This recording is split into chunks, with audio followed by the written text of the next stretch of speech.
Good afternoon. I hope you are refreshed after the lunch. Welcome. It is my pleasure to moderate today's discussion, Women Know First, Early Warning and Gender and Peace Backlash in Europe and Central Asia. And thanks to the organizers for selecting our session. This is organized by UN Women as part of our efforts to better understand and respond to emerging risks affecting gender equality, peace and security across the region. A region, Europe and Central Asia, that is experiencing profound political, social, and security transformations. From the war in Ukraine, which continues to have devastating impacts, to increasing militarization, we are also witnessing growing restrictions on civic space and diverse forms of gender backlash in a number of countries.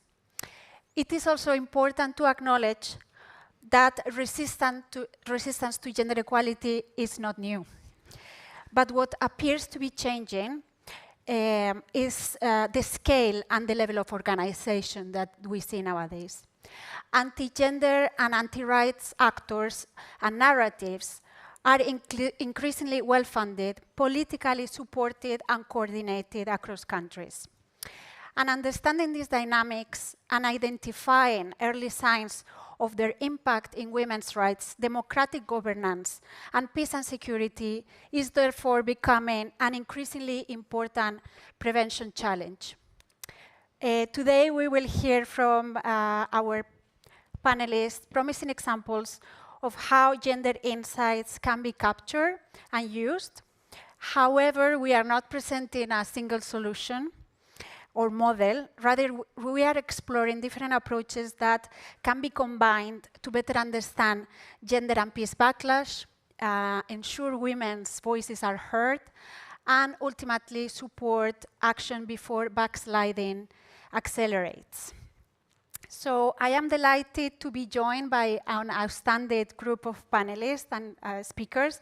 And I would like to begin with Louise Olson, senior researcher from the Peace Research Institute Oslo PRIO.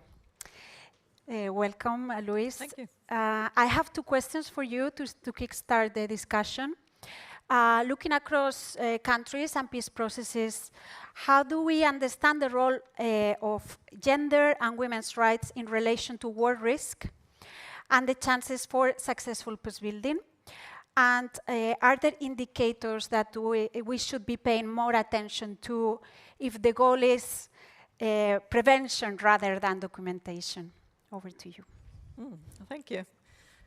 Thank you for great questions, and also thank you so much to you and to UN Women for organizing, and also to the funders and to the Data for Peace conference who have organized this. Because I think we're really standing in a very important point of time, as I think has been like a common theme throughout all the panels in the morning, and I think also that catches us here is that we are in one sense standing at the point where we have so much data and so much more knowledge, but the political interest is waning. And I think that is in a sense what we have in common, but then gender is definitely part of the sort of the battlefield at the current moment. And I think it is interesting that it's been now 26 years ago that Mary Caprioli wrote the first article on sort of the correlation or the connection between gender equality and conflict risk. So it's depressing that we're now here again talking about that in relation to early warning. And I think it's also very important to have the MFA in Kvinna till Kvinna here, because I think in terms of the use of gender disaggregated data and how we strategically make use of that in this to fight back the backlash, I think is central. And in that, I think funding is one of the core things that we really need to beef up on gender disaggregated data use. So I think the CRAFTE's funding here has really been absolutely critical, and I'll get back to our project on that. Because I like to answer your question by raising two key points, or taking a little bit of a step back. And one is related to some of the, or one of the core dilemmas that Sartori brought up. And for those of you who keep mixing him up with the man who was in charge of, or accused of murdering Mozart, this is the Italian philosopher I'm talking about. What he was very concerned with was the connection between concepts, theory, and the empirics. And I think as we're now facing a situation where we've gone from very little gender indicators to a mass of gender indicators, understanding which indicators that speak to which phenomena, I think, is key. Because not only are we under a lot of pressure and the backlash, but we also need to be extremely strategic in how we approach that. And the second is the need, I think, based on previous research, to think around, so are we talking about a pre-war or a post-war situation in terms of this preventive action? So in the connection then between theory and indicators, I think when we started this in around 2000 to try to understand the correlation or the connection empirically, we had very little gender disaggregated data. So basically all studies use the same 3 or 4 indicators. Of course, then the problem was that they used those for different theoretical explanations.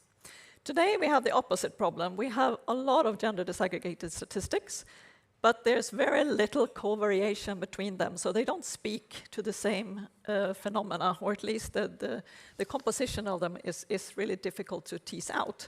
And for a while we tried to use indices, and I think like an example of the WPS index is a really good example of how those kind of indexes are used to, for instance, comparing state across different axes to see how they're living up to the CEDAW convention.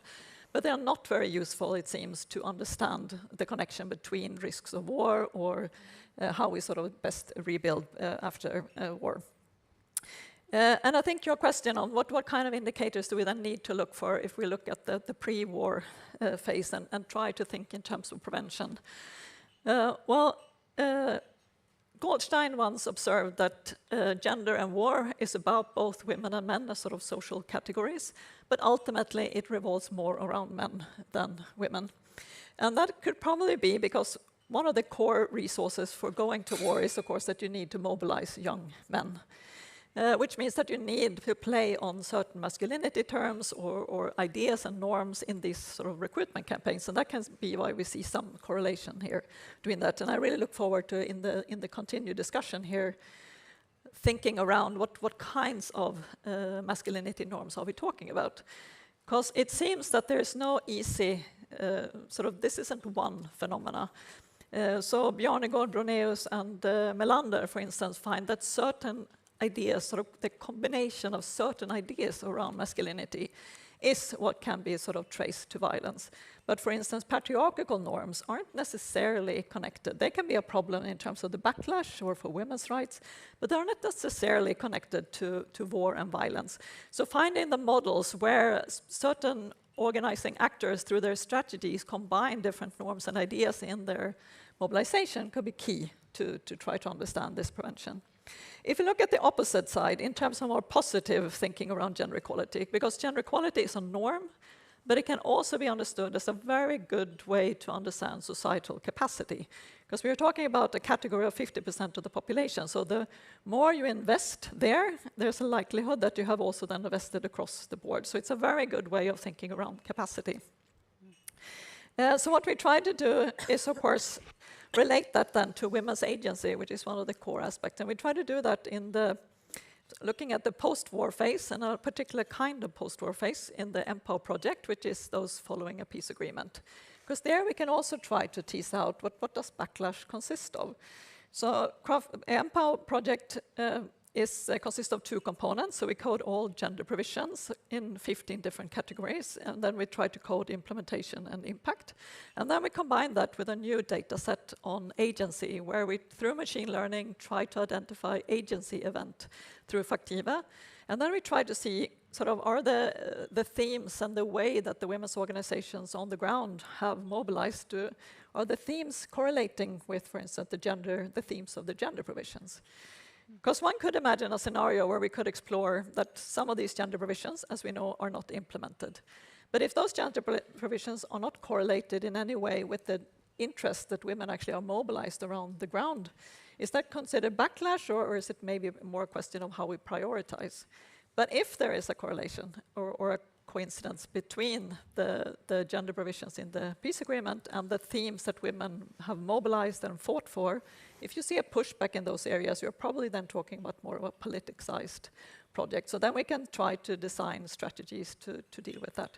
So I think we now have this chance to use data, to disaggregate data and be much more targeted in this way forward. So thank you. Thank you very much, Luis, to remind us the importance of uh, talking about agency, social norms, and reminded us that these signs are first observed at community level. So with that, I think links very well with our next speaker, Tamar Lobjanidze, Women, Peace and Security Specialist at UN Women Georgia Country Office. Welcome, Tamar. Hello, thank you so much for the invitation, for the inspiring panelists before us. I would take you to Georgia directly, and I would speak about the experiences of conflict-affected women and how it all relates to what we're trying to figure out today. Specifically, I want to take you to village Perevi. This is on Georgia's dividing line with Tskhinvali region, South Ossetia. And there is a woman called Eka. So she's a community worker. She leads a self-help group called Women's Power for Change. And she's a member of the UN Women's Network on Women and Youth Peace Ambassadors. And this is a grassroots platform of more than 250 conflict-affected women and young people across 17 municipalities of Georgia that we've established. So Eka lives on the dividing line, and she watches it. She tracks the detentions, monitors the disputes, and she notices when her neighbors stop moving freely. When the security situation deteriorates, she sees it first. So in 2023, she used the Geneva International Discussions and Incident Prevention Response Mechanism that we have in Georgia as a peace negotiating platforms. And we established information sessions on these two platforms. And she used these platforms to raise the case of a local young man with severe health conditions abducted by Russian border guards, urging direct intervention from the Geneva International Discussion participants, especially Georgian participants of it. The following year, coordinating with the partner organization, which is Women's Information Center, our CSO partner, she worked to secure the release of this young man, detainee, held in Tskhinvali prison. And as a result, he came home. So no national statistics recorded the conditions that preceded this case. No peace and security debate flagged the pattern. Eka herself did, because she lives there, because her community trusts her, and because she had a structured platform to turn what she knew into action. So that is the answer to today's question in one sentence, but let me unpack what staying alert of women at the grassroots actually detects, and why it never makes it to the national statistics or official peace and security platforms or discussions that are happening around. So we are detecting the signals with women that we work with. And you know that maybe that Georgia is a small country with 3.9 million people, and we have around 298,000 internally displaced people living in unresolved consequences of conflicts of 90s and 2008. And then we have also around 45,000 who are living across the dividing lines. So displaced over 3 decades, these women and men are seen beyond all the lenses that are collecting the statistics or bringing them into the decision-making related to peace and security. So debates around, we started to think about building to how to register these events that were happening and were reported to us through these women's. So we know that national statistics or any peace and security debates are built to just register some events, specifically incidents on the line, policy decisions, negotiation rounds, but in protracted conflicts like in Georgia have been protracted more than 30 years. Deterioration does not arrive as an event. It arrives as accumulation, and accumulation is exactly what event-based systems are not designed to register. So this is the core finding from our work and the tool that we developed to tackle this, that gender backlash and peace backlash move together. And gender backlash moves first. When women withdraw from public life, for example, when they are not participating working in some networks, or these networks that are supporting them are weakening, when their mobility is shrinking across the dividing lines or across the country, when economic exclusion deepens for female-headed households, these are not side effects of the insecurity. These are its earliest visible form. So how we moved from this and how we captured all this was that we built a gender-responsive human security monitoring tool based on the UNDP developed human security concept in 1994. And we understood that we wanted something to be people-centered, bottom-up, alternative to traditional early warning systems, and designed precisely because conventional early warning never gained traction in our context. So the tool we created reconceptualizes grassroots women and conflict-affected women as primary knowledge producers. Their everyday experiences is the indicator, not the background context for one. And it rests on three premises I want to share with you. First one is that human security manifests through small gendered disruptions long before it becomes visible. For example, restricted mobility I mentioned, deterioration of health, or any other service access, shifts in other coping strategies that exist within the communities. The second is that data collection is decentralized and participatory. Women in communities generate it. And then validation, verification is also brought to the civil society partners to see what's happening on the ground. And then third, it is aligned to the decision-making cycles where we try to advocate for the action on the specific cases that are brought by women from the grassroots. So at the analytical core, what we developed is 7+ human security framework. So 7 is recognized domains of human security. You already know: economic, food, health, environment, so on. And then we mainstream gender in all of these 7 and added another 8 standalone dimension, which is gender security. And gender here is not cross-cutting footnote. It is a primary lens.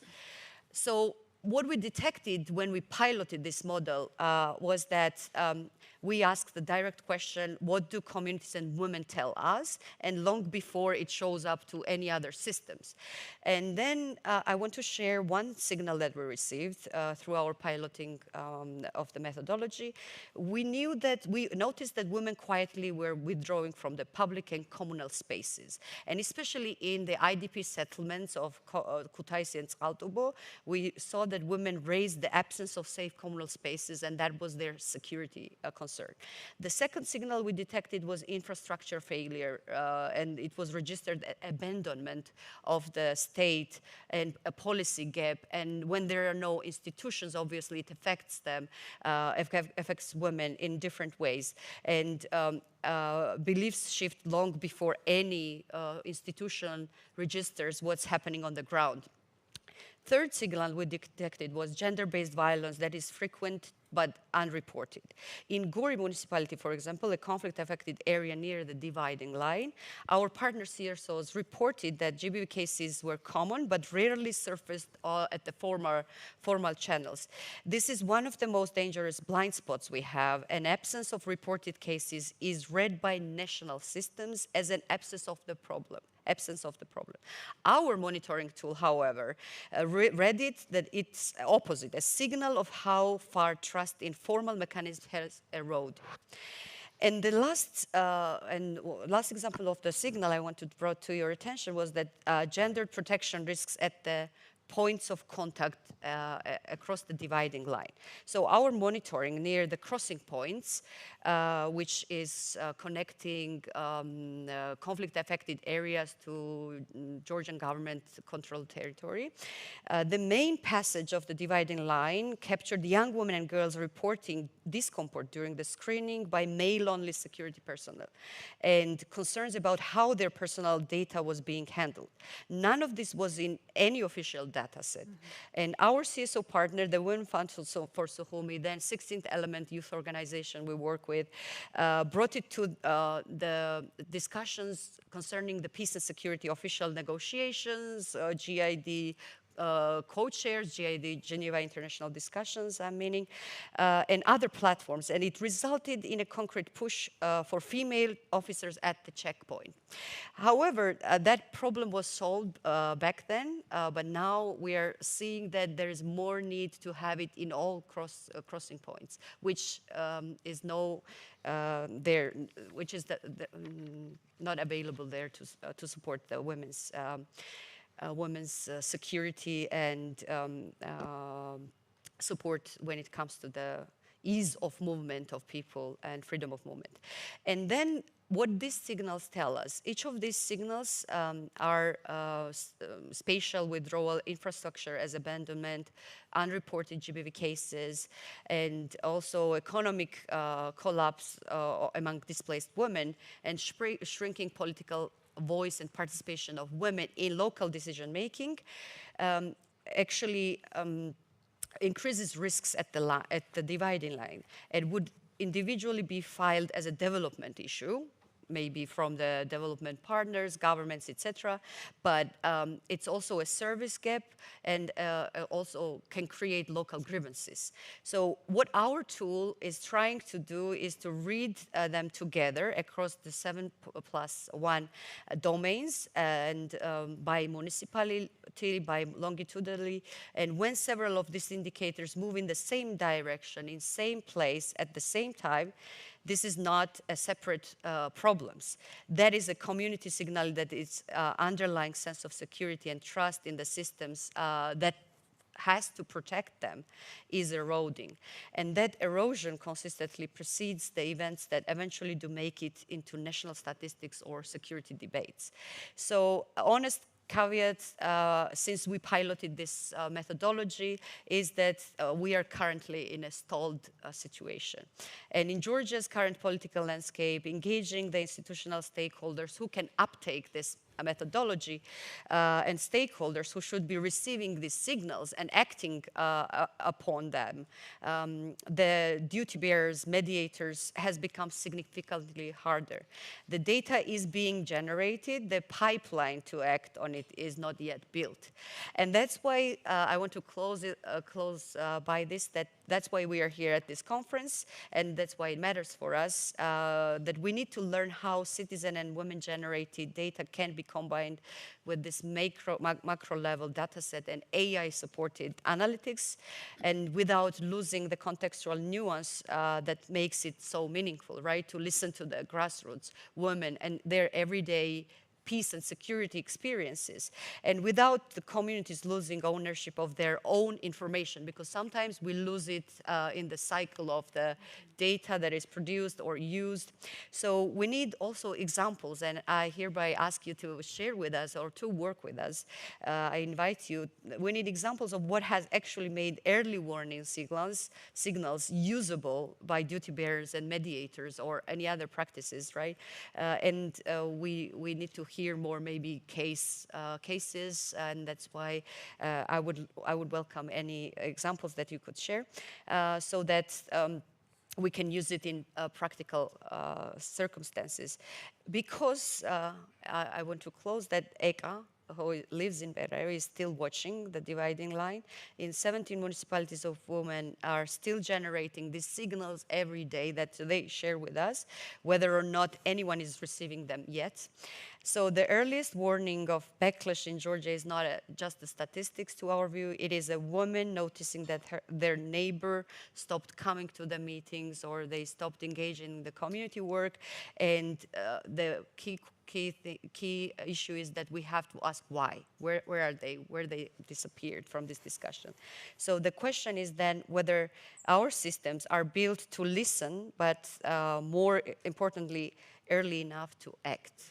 And it also links to the first section where Branka opened, that we have to act and we have to start using the data and communicating this data to where it belongs, duty bearers and decision makers for their uptake, institutional uptake.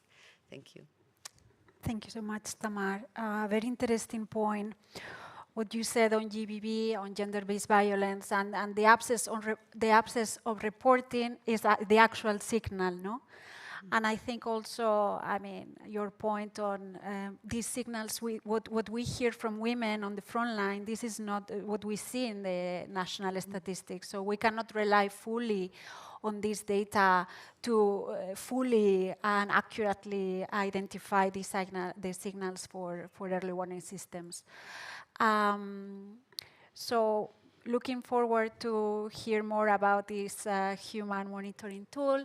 And I think that our next speaker is the perfect transition to see how we can use new technologies, AI, to systematically and more efficiently collect this data that, I mean, the system is built, but we need to improve with all these new technologies. So now I'm delighted to introduce Amanda Van Dort, Senior Director for Policy and Programs at PSpace, whose work focuses on conflict forecasting, prevention, and the use of innovative analytical approaches. And my question for you, Amanda, is many forecasting systems rely on structural indicators and recorded events.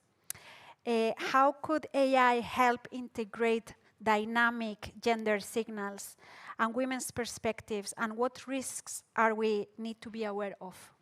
Great. All right, thank you. And I do want to say thanks to UN Women and Rebecca and Angelica and all of our colleagues at Views and Uppsala University for your leadership on this work, and of course the fellow panelists and Louise for kind of grounding us in some of the structural data that's there, and then also Tamara for giving us some of the lived reality, because we do have to think about the women peace builders and civil society leaders and local monitors, like the example that you gave, whose lived experiences and expertise are really at the center of everything that we're discussing today. So by way of a brief introduction, PSpace works to ensure that women really have a role in shaping the future of artificial intelligence. And our focus on this panel is talking about how technology can strengthen rather than replace these locally led prevention systems, particularly by ensuring that women's perspectives are better integrated into our early warning and rapid response efforts. So we have some support from Pivotal Ventures, the Swiss government, Jubis Family Foundation, and Ron Eisen Family Fund. And together with Views, we are currently exploring a pilot in Colombia to kind of test what a gender-sensitive, AI-enabled early warning system could look like in practice. And maybe I'll take the first slide. Thanks. All right, so I think one of the most important starting points is recognizing that many existing forecasting systems are already very good at measuring certain kinds of risks. So systems like Views and ACLID and others can track conflict event data, things like protests, political violence, repression, and displacement, among other things, at very large scales. And they may also incorporate broader structural indicators that are looking at fragility, really, and things like economic instability, shrinking civic space, or democratic erosion. And these systems are incredibly important. And they're often strongest at measuring what is already visible in formal global data sets. And there's a couple other, Views has been educating me, a couple other requirements for the data being longitudinal, how far back in time it goes, does it have global coverage, and how often it's updated, among others. And I think the harder question is, how do we detect things like Tamara mentioned, these kind of social and political shifts that often happen before violence escalates, especially the kind of changes that women and local communities are going to observe first. And I think that's where AI can offer new possibilities. And there was a lot more discussion on AI in the morning than I thought, so I'll try to kind of not rehash those. But we don't want AI to replace local expertise. I think one of the panelists said maybe, like never. We don't want that to happen. It should not. But it is there. It can help us to process, to connect, to translate and analyze forms of information that just have been really difficult to do at scale or in real time. So the basic idea is this, is what if we could connect the layers that are already used in forecasting systems? So you have, that's the exists column here, the structural indicators looking around governance and fragility, and then this dynamic indicators, conflict event data. And what if you were able to connect them with, the gender sensitive would be the second column. So structural indicators on gender equality, tools like the Georgetown Women, Peace and Security Index already kind of help us understand what those are and how they're linked to fragility and resilience.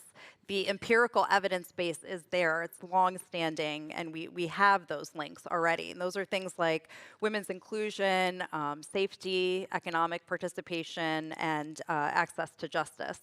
And then the gendered signals, dynamic indicators, the UN Women Georgia tool is an exciting development on how you can kind of capture perceptions. Because if women often know first, then the question becomes, how do we systematically, securely, and effectively collect those observations in ways that can actually inform early warning? So maybe we'll go to the next slide. Okay, so that's where conversational AI could potentially help. So one of the areas that we're exploring is how we could use secure, multilingual conversational interfaces that could allow women peace builders and community members to confidently share observations through WhatsApp or mobile-based surveys. And these perception-based surveys could also capture forms of technology-facilitated gender-based violence that often never appear in formal data sets or public reporting. And that's things that women leaders and politicians are often facing, like account hacking, coordinated online threats, doxing, intimidation campaigns, or digital surveillance that is targeting them in particular for their work or just for being a woman. So, and these are often dismissed as kind of isolated online incidents, but they're actually very important indicators, not only of gender backlash, but of broader increases in instability and exactly the kind of risks that early warning systems are intended to detect. And this matters because women leaders are, again, they're already monitoring changes in their communities informally. So the challenge is not generating observations, it's collecting them, right, consistently, securely, and at scale. But once you begin collecting large volumes of qualitative information, then another challenge emerges. And how do you actually analyze thousands of responses, local reports, radio transcripts, or social media posts quickly enough for them to support prevention? And then what if that information is also spread across different languages, dialects, or local contexts? And that's where natural language processing, or NLP, becomes important. And several of the panelists in the morning spoke about this already. But it could really help us to identify kind of recurring themes, changes in rhetoric, or emerging signals much more quickly. But again, even identifying those themes alone is not enough. The next challenge is understanding where and how different signals are actually connected and whether together they may indicate a broader risk. And that's where the third avenue here, machine learning, could potentially help. And it sounds like from the morning that there is already integration of machine learning in different ways. But if we're looking at gender signals in particular, instead of looking at one isolated indicator, and often when we talk to data, when gender people talk to data people, they always say, okay, do you have data on gender-based violence? Like, no, we don't, and actually you don't need it, and it's underreported, et cetera. So let's look at what we know are early warning signals of gender-based violence or just broader fragility, because how a society treats half of its population is going to tell you a lot about how that government is going to use force against its own civilians, is going to decide to be aggressive with another country that, you know, sets them off, et cetera. So an example could be what machine learning could do is basically tracking different themes from a broad range of sources, and we would have to define, you know, what those themes are and what indicators count underneath them. But things like declining civic participation among women, alongside increased online misogynistic rhetoric and rising perceptions reported by women of feeling insecure, and how they correlate with violence. And importantly, these systems, they improve, right, over time. We know this about AI systems. And then the last kind of critical question that emerges is, how do we safely bring all of these information streams together without putting women who are participating at greater risk. And that's where the fourth and final avenue here, the secure cloud analytics, could be useful, because it could basically combine the two layers that traditional early warning systems already have, the structural fragility and governance indicators, the dynamic real-time conflict data. Combine that with the structural gender equality indicators and then the dynamic gendered signals that we see from, could be community reporting, perception surveys, local radio, social media analysis, et cetera. And so one of the kind of important things is to make sure, and this was already mentioned, securely storing the data, protecting identities, limiting access to sensitive information so that women leaders are not exposed to additional risks for participating. And that gets to the second part of your question, which is, yes, there are very real risks, not only with using perception surveys and women's safety, but using AI. And I know there was another question that said, one person said AI has opportunities, another person said AI has risks, and like, both can be true. And so that's why I'll do the same thing in my remarks, that AI systems can reproduce bias. It's any system inherently is, again, they're also taking the information that's given to them. So if we have patriarchy, gender inequality, unequal norms, those things are going to be reflected in public reporting. It's going to be reflected in news reports that ACLED looks at. It's going to be reflected everywhere. The inputs are already there inherently. So obviously, they can reproduce bias. They can overrepresent certain populations while excluding others, often women. They may fail to capture some of the intersectional experiences that different populations face, what they're facing as a result of being able to account for multiple identity factors, like being a woman that's also displaced, that also has a disability, that's also ethnic minority, for example. They can misinterpret cultural context, and then they can amplify, misinformation or create some false confidence in weak data. And we know that in conflict environments, any mistakes like this can have very serious consequences. And we don't want women peace builders and local civil society actors to become simply sources of extractive data collection. They need to remain central to, validation, to interpretation of the data, and then designing of responses, which is, often described as this human in the loop, which is at the bottom here, cross-cutting approach, because AI may identify patterns faster, but women still remain essential for understanding whether those patterns reflect, your local reality and determining what responses should be taken. So in closing, the goal, again, it's not simply better prediction, it's earlier, more locally grounded and inclusive responses. And that's what PeacePace is exploring together with Views, is whether advances in AI can support early warning systems to better reflect the populations they're intended to serve, and in doing so become more effective at preventing violence before it escalates. Thank you so much, Thank you. Amanda.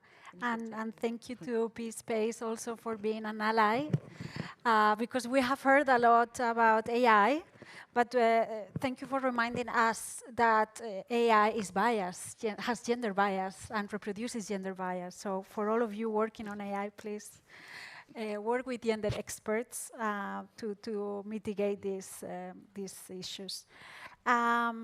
So now I will move. We are doing very good with time. So yeah, thank you so much. Now I'm going to move to Petra Totterman-Andolf, who is the Secretary General of Kivina Till Kivina. Sorry for my pronunciation. An organization that has worked for decades alongside peace builders and women's rights advocates in many conflict-affected sectors. So Petra, my question for you is, what would need to change for women peace builders and women's organizations to become recognized not only as sources of information, but as central actors of prevention and response? And if speaking carries risks, and we heard that, from Amanda as well, but especially in restrictive environments, how do we navigate this challenge while ensuring participation of women? Thank you. Thank you. Thank you to everyone and to my fellow panelists as well and the organizers. So I think if I just may take one step back, because I think the problem we're facing is not just that women's organizations are recognized as valid actors, it's also the difficulty of getting the political will and action to do the preventive work. I don't know who said no one's ever won a presidency by stopping a war that didn't happen in a country no one ever heard of. And I think that says a lot about the political systems that we live in, that we like to see results. And the same goes for peace. So I think what needs to change first and foremost is to see women's rights organizations, regardless of them call themselves women-led organization or women peace-building organization, but see women leaders and women who organize in conflict-affected areas as the political actors that they are, and respect the experience and the knowledge and the possibilities to push for change that these organizations have. And to do that, as any organization or a company or a government or a municipality, it needs funding. And that is something, it's a huge risk that we see all across the world right now, with funding for civil society organizations in general, but for women's organization in particular, decreasing. We also see the increased risks that come with standing up for women's rights, that come together with in conflict, and it comes with the backlash on gender equality. So those are some of the main building blocks that are needed to be put in place. And there the world is not in a very good place at the moment. Then there's also need to be a recognition of the techniques that women's rights organizations or feminist organizations tend to use. And a lot of that, for example, and it has been mentioned several times, is that it takes a long time to build trust in communities that sits on the knowledge that is so necessary to have. And feminist methodologies in general has a lot to do, for example, about storytelling. And that is something that takes time. It really takes a trust between the person interviewing, and it cannot be this, you fly in, you extract the information, and then you go back. And the same thing when you build the systems to plug in, so that what UN Women has and what Kvinna till Kvinna has also actually had in Georgia to have this early response system, where does this information go? We see a lot of hatred in social media and digital technique, and a lot of women are not on the forefront in using this technique. So it takes a lot to also takes actors that can be the bridge between explaining what this will come from. And I remember, I think a lot of you have probably been to the CIPRI Peace and Development Conference that's in Stockholm each year. And I never forget one of our partners from DRC who said that over and over again, researchers come, policy analysis come, and they ask questions, and they ask questions. And she said, we never hear back. And she said, maybe it's Chatham House rule, or maybe they're just rude. And I think we all can kind of guess on. Maybe it's not being rude, but then you move on. So to really make these actors feel comfortable, feel validated, and feel important. And I think we have a lot of the information that we know. We have, an overload of data. So I don't think we really have an early warning problem. We have an early action problem. And that political need of actually wanting to act on the information that we already have. And so where I started on your first question, I think I want to end. I also think it's important to see the health of women's rights organizations is actually an early warning indicator in itself. It's an indicator for the health of democracy and peaceful societies. And then on the, how do we navigate these challenges, the security of women's rights organizations, of women human rights defenders with their participation. And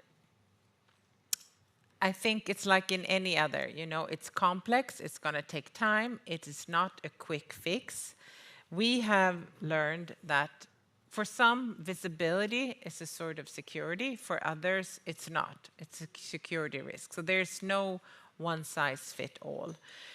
Kvinna till Kvinna has a biannual report that's called the State of Women Human Rights Defenders. There we have built up this, what we then rely on, secure and anonymous methodologies. So if you go through the report, you will not be able to detect who has said what and when, but it's over 800 participants in over 80 countries that have answered. So need to find those. Like I said before, it's important that those who give information feel safe and secure, and that they trust, and that they know what the information will be used for. And I think you mentioned it, Tamar. It's like one of the signals is when women and girls are missing from the streets or the public space. And I think that's also an important thing. What is, notice what's not being said, because a lot of information can be in that as well. And gender equality, it's tricky, to say the least, all over the world to figure out how that's going to work and how we're going to improve on that. In a conflict-affected country, it's even more difficult, and I think all of you are very well aware of that. But it's because then it comes in the patriotism that is necessary in a society, in a country that's at war. And what happens to the women's rights organization that wants to question the government's acting on building women's rights and pushing for gender equality. And it's extremely complicated. And that takes a lot of navigation. And here I think that international women's rights organizations such as Kvinna till Kvinna or UN Women can really play a role in being that buffer between those women on the ground, horrible expression, those women in the local communities that want to bring out the problematic issues that they see, but then also be a testament to that this is not unique for that specific country. We see this all over the world when conflicts arise. So I guess on a final note, what I would like to say is that it's not always the person who speaks the loudest that has the most important information to convey, but maybe actually the opposite. Thank you, Petra, for these very important reflections. And I'm going to pick up on what you said about, do we have enough data? And I think in the morning it was said a few times, no, when it's enough. And I think we are trying to make the case, no, because we need funding, and we need funding for all these initiatives, and we are asked to prove things, and then we need data to prove things. So it's complicated, I would say, no? And I think that the key is also the collaboration, no? On all of us putting all our efforts together. And we have our last speaker to make sure we have enough time for questions. I said that we were doing great, not so much now. My fault. So Dr. Jani Lija, Head of Section of Conflict and Gender Equality at MFA Sweden. My question for you is, as a government official working on gender equality, women, peace and security, and conflict prevention, how do you see the value of data, and what kind of data would you want to see more of? Well, thank you so much, Rebecca and UN Women, for putting together this marvelous panel. I'm learning so much. As a government official, civil servant, and former researcher, I will talk a bit about data, but also actionable data given converging constraints. We talked about funding, we talked about willingness to act, and I think that needs to be a starting point for our way forward. I also want to mention that I did work on conflict risk in a former capacity also as World Bank staff, so I'm particularly pleased to be in this conversation. And when it comes to data, Sweden is a very proud long-term funder of UN Women's Women Count, in spite of growing pressures on our development budget. We clearly need gender disaggregated data. We need to invest in it. And we are witnessing a lot of backlash to gender equality and to the rights of women and girls. And it is very important to be able to track both the progress and the setbacks. So even if backlash is a great concern, what would be even worse is if we couldn't even record what is going on. I think that we got a very nice presentation from Amanda when talking about different categories of conflict risks and how you frame them in terms of structural indicators and more dynamic indicators. And I also want to pick up on what you said, Petra, that you know, when we are sort of in communities of researchers and we are looking for large N data sets, you know, and we are very much focused on that. But in these precise environments, fear is going to hamper the collection of systematic data on very salient issues.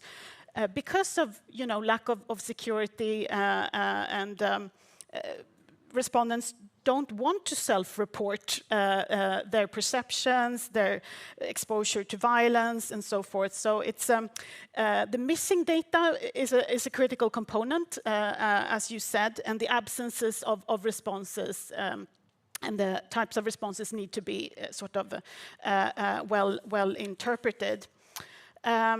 So in these constrained environments, we need to value the qualitative kind of data that we do get from frontline defenders and women's rights organizations who can really understand and interpret what is an indicator of backlash in their particular setting. So much on data as such, but I'm a government official. I sit in a whirlwind of information, and I am receiving loads of signals from all over the world at the same time. The warning signals are already there. They're blinking red in so many places at the same time. But we cannot be everywhere. The international community cannot act on all the signals we're getting. We're resource constrained. We're usually not very swift either, with the exception of the humanitarian community, which, you know, can engage more immediately on humanitarian needs. So we need to take a step back and think about what kind of data is actionable. Even if we sit here and finesse to perfection, you know, different methodologies, this knowledge by itself may not trigger an early action response because the risks per se may not guide how we should actually counter the risks and act on them. It's not just the flip side of risks. So that's a very, very important takeaway. So I think that, Tamar, you very nicely presented your perspective on indicators in terms of weakening networks. And I think that there is a case for thinking more seriously about systemic indicators, looking at basic functions like the ability to exchange or transmit information freely, you know, on the part of these civil society organizations, communication, and producing, you know, alternative options, basic safety of those on the front lines, and thinking about sort of how we can focus a bit more on that, because we, you know, we are facing this convergence of both shrinking political space, shrinking funding, prevalence of multiple shocks. So there is no real linearity here. You know, we have an early warning signal, we have an early warning response, but we need to think much more about how to put attention on resilience, on resilient networks of actors and of how international actors can support, these ecosystems of actors and organizations over a long period of time, and what kind of indicators that we could, come up with to that effect. So when we talk about data production, you need to think about the end use of it. Is it going to be used for advocacy or general awareness raising, or is it going to be used for resource allocation, prioritization? And at what level? Are we talking at the country level or about some multilateral decision maker, determining sort of the level of engagement across different countries? So that would be my main message, to really think carefully about that. Because knowledge by itself, as you said, we're swamped with knowledge, information, and early warning signals. So it's, and we do have limited resources to spend. Thank you. Thanks for this painful reminder. It's very true. We need to carefully use the data that we have, but still I feel like we have a lot of early warning system data, but not so much integrating properly the gender dimension. And this is also what we are trying to discuss here. Again, we don't have the solution, but we would like to hear from you, if not now, after the session, because unfortunately we don't have a lot of time for questions, 2 minutes. So maybe we can take 1, 2 questions. Yes. 1. Please tell me 1. Okay.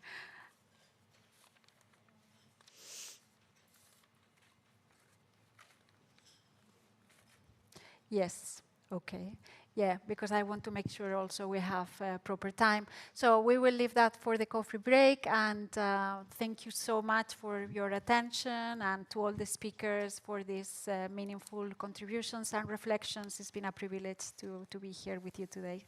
Thank you so much. Thank you.